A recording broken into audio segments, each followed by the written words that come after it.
인기가 좋은 사람들을 보면 주로 타인과 소통하는 능력이 잘 발달되어 있어요. 즉, 대화 능력이 있는 사람인 거죠. 이건 단순히 말 잘하는 능력하고 다르고 앞에 나가서 발표하는 능력과도 다르죠. 앞에 나가서 말을 잘하는 것보다 일상 속에서 사람들과 소통하는 말을 잘하는 게 더 좋은 사람이라는 호평을 받고요. 저 개인적으로도 더 부럽습니다.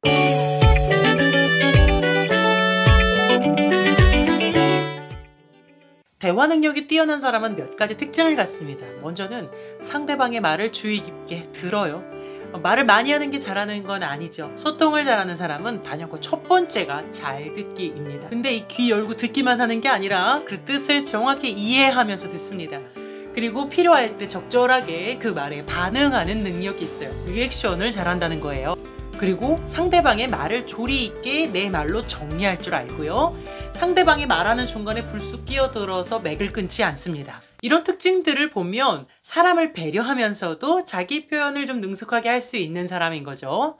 남을 배려한답시고 내 욕구를, 내 감정을 전혀 표현하지 못하고 무조건 막 다 맞춰주기만 한다면 그 또한 좋은 소통이 아닙니다. 다 맞춰주면 상대방이 착하다고 좋아할 것 같죠? 근데 깊이 있는 관계로 들어가기가 어려워요. 어느 순간 탁 벽을 느끼면서 답답하고요. 뭔가 불편하거든요. 아니면 그냥 이용해 먹을 수도 있겠죠.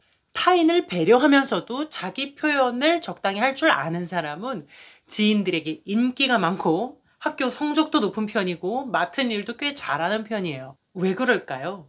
이 사람들은 보통 부모가 소통을 잘하는 편인데요. 그러면 어려서부터 부모하고 잘 교감하고 애착이 좀 잘 형성되어 있을 확률이 높겠죠. 소통을 잘하는 사람이니까. 부모하고 애착을 잘 맺고 공감을 잘 받고 자란 경우에 뇌가 더 잘 발달하게 됩니다. 그만큼 이 상호작용의 영향력은 대단한 겁니다. 그러면 이 상호작용, 소통을 잘하는 사람이 되기 위해서 조심해야 할 것들을 3가지만 말씀드릴게요. 첫 번째는 가르치고 판단하는 것을 조심해야 됩니다. 대화를 한답시고 가르치고 지시하고 평가하는 그런 말들을 주로 하는 사람들이 있어요. 막 다 널 위해서 하는 말인 거야. 막 just for you야 하면서. 하지만 상대방은 알게 모르게 내면의 불신과 분노가 쌓입니다. 겉으로 티는 안 날지 몰라도 경계심을 갖게 되고 방어적인 태도를 취하게 돼요. 이 방어태세를 갖추게 되면은 무슨 말을 해도 다 공격적으로 받아들이게 되죠. 더 이상 소통이 안 되는 거예요. 어떻게 하면 상대방을 지적하지 않고 판단하지 않고 평가하지 않고 순수하게 대화할 수 있을까요? 일단 남을 잘 판단하는 사람들은요, 이런 생각들이 있어요. 나는 보는 눈이 정확해. 이거 버리셔야 돼요. 이 태도를 버리셔야 돼요. 남을 평가하는 사람에 대한 영상에서 좀 자세하게 말씀드리고 있으니까 이제 더보기에 링크 넣을게요. 그 영상에서도 말씀드리지만 불안도가 높은 사람이 자꾸 남을 평가합니다. 내가 모르는 게 있으면, 이 답이 안 나오는 게 있으면 불안해요. 그래서 자꾸만 남을 판단하고 그 사람에 대한 답을 내리고 싶은 거예요. 그걸 고치려면 먼저는 내 판단이 사실은 엄청나게 틀리다는 거를 먼저 인정을 해야 되는데 인정하기가 힘들어요. 왠지 아세요? 맞는지 틀린지 당사자에게 별로 확인해 본 적이 없어. 그래서 그냥 내 판단이 맞는 걸로 마무리가 되거든요. 아, 그 사람은 A 부류의 사람이야 라고 딱 판단해 버리잖아요. 그러면요, 사람 심리상 그 다음부터는 내 말이 맞다는 증거를 찾기 위해서 계속 편향된 생각을 해요. 그래서 사실 여부를 떠나서 계속 내 눈에는 그 사람이 그냥 A 부류의 사람으로 보이게 되는 거죠. 그래서 결국은 아, 그래, 난 역시 사람을 잘 봐. 이렇게 되는 겁니다. 다 내 세상, 내 관점, 내 안경 안에서만 일어나는 일이죠. 아주 웃기는 거죠. 그걸 깨우치고 남을 판단하는 습관을 버려야 비로소 진정한 소통이 됩니다. 보통 외향적인 사람 보고는 성격 좋다 이러고, 내향적인 사람 보고는 쟤는 성격이 저래서 어쩌니? 라고들 하죠. 정말 지식이 부족한 말입니다. 내향인은 세상에 반드시 필요한 사람이에요. 나쁜 점보다 좋은 점이 훨씬 더 많아요. 그러니까 내가 남과 대화할 때 내 관점으로 장점, 단점 이렇게 분류하는 게 얼마나 부질없는 짓인가. 경우에 따라서 저 부분은 장점이 될 수도 있는데 라는 마음으로 이 사람의 다양성을 수용해 준다면 진짜 인기가 좋은 소통의 달인이 되실 겁니다. 두 번째로는 말을 독점하는 것을 주의해야 합니다. 대화를 한다는 건 마치 캐치볼을 하는 것처럼 서로 한 번씩 주고받는 소통이죠.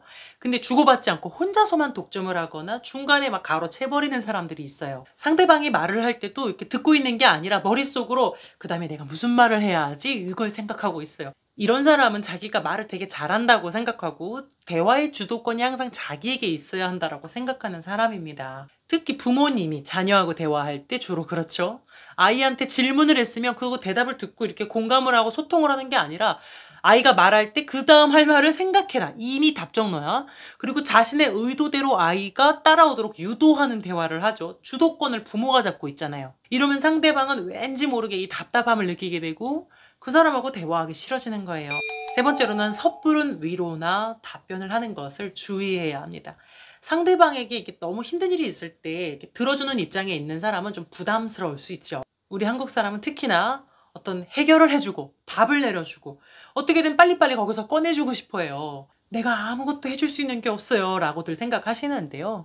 지금 옆에 있어 주잖아요. 마음 써주잖아요. 그거면 충분한 거예요. 그 사람이 성장하고 발전하는 과정에서 겪어야 하는 아픔들은 반드시 존재합니다.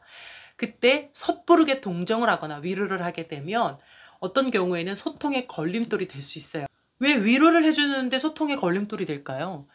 공감받는다는 느낌이 들지 않기 때문이에요. 내 힘든 감정이 부정당하는 느낌인 거죠. 그래서 제가 영상에서 주로 희망을 말하는데 사실은 좀 조심스러워요.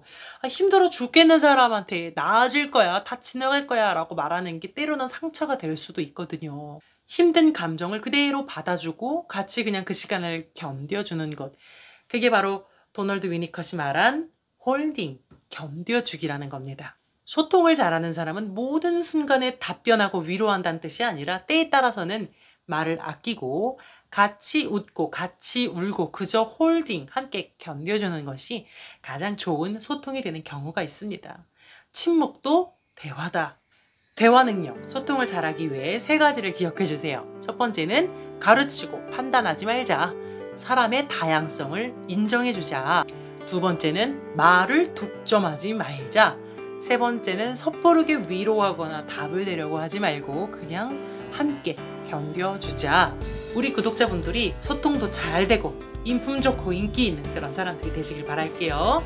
다음 영상에서 봬요. 웃긴데 따뜻한 상담사 오빠였습니다.